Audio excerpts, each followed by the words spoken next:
Just last week, we had the Fnatic CEO and founder Sam Mathews come out and call out Fortnite for their competitive scene. Something we've talked about a lot over the past, I would say, especially 4 to 6 months, and entirely when it comes to Fortnite trying to be an esport. That's an open-ended question to all of you guys watching this. Have they ran it very well when it comes time as an esport? I think a lot of us can agree, no. I've called out several times the things they lack competitively in terms of structure. Of course, the issues they've had also when it comes to holding these events, the way they've handled cheating issues, colluding issues, teaming issues. There's this whole slew of things this game has broken when it comes time to competitive play versus casual play. All of us know that. On top of that, though, I wanted to talk about Sam Mathews and the call out he did make, because we now have CEOs, founders of top organizations out there. Fnatic, I think, by many eyes out there, certainly a top organization. Maybe not of the tippy top when it comes to Fortnite rosters, but certainly do field a few members as well, as he did actually go on to state something that really touched me. As he says, guys, we still massively believe in the potential of Fortnite competitive, but I'm not sure Epic always feels the same way.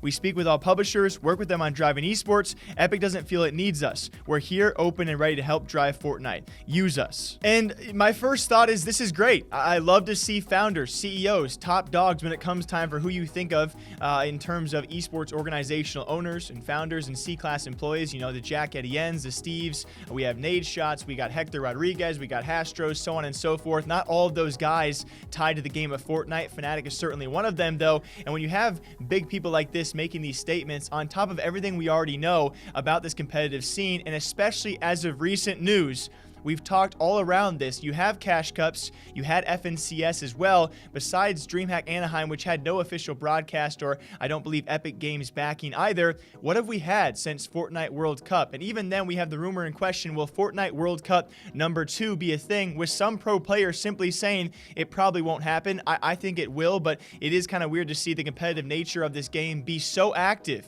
right? All the skirmishes, the Winter Royale we used to see has just not been the same way throughout the past 4 to 6 months, and we're still waiting new announcements. And it's definitely, we have seen, obviously, tentatively, tippy-toe third-party organizers saying we don't want to host events. DreamHack didn't even put on an official broadcast for their event. You got to question why, right? Why aren't other organizers now stepping in and saying, hey, we want to put on a Fortnite event? The question is obviously out there, and especially when it comes time to bounce it back on Epic Games, why they're not putting on events. Yes, it must be very easy to put on Cash Cup and FNCS and make those players happy, earning that pretty decent money the way they do, and it's definitely very, very simple to do so. But why are you going to be flooding the scene with hundreds of millions of dollars over the past 1.5 to 2 years, and then so far announced nothing throughout the past 4 to 6? It's very, very worrisome. Alongside, you pair that up with all the other issues this game has competitively, and we have a bunch of Fortnite pro players who, if not have already left the game, are starting to question leaving the game. And yes, we've lately seen over the past month or two some gigantic signings for the top orgs in Fortnite, and that's of course with the assumption that a Fortnite World Cup 2 is coming. What if it doesn't? I would hate to see this, very lastly point, and you guys feel free to leave your thoughts down below on this. I would hate to see this go down the path of a Nintendo Esports.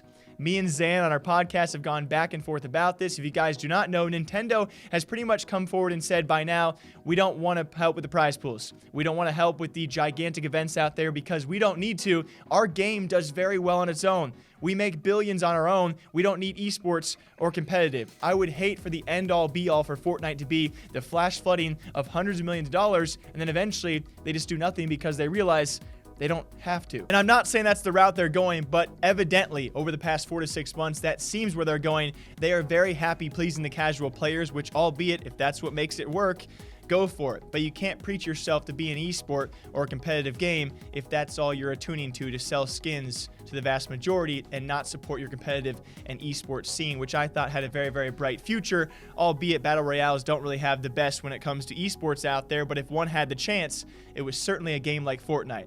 They are now being called out left, right, and center. What do you guys think about this? What is the future of Fortnite as an esport, or at least being competitive and holding a pro scene? Because they're holding a lot of pro players up, and how long can that last? Until next time, hope you guys all enjoy breaking down esports gaming news here every single day, all day long. Until next time, take care of yourselves.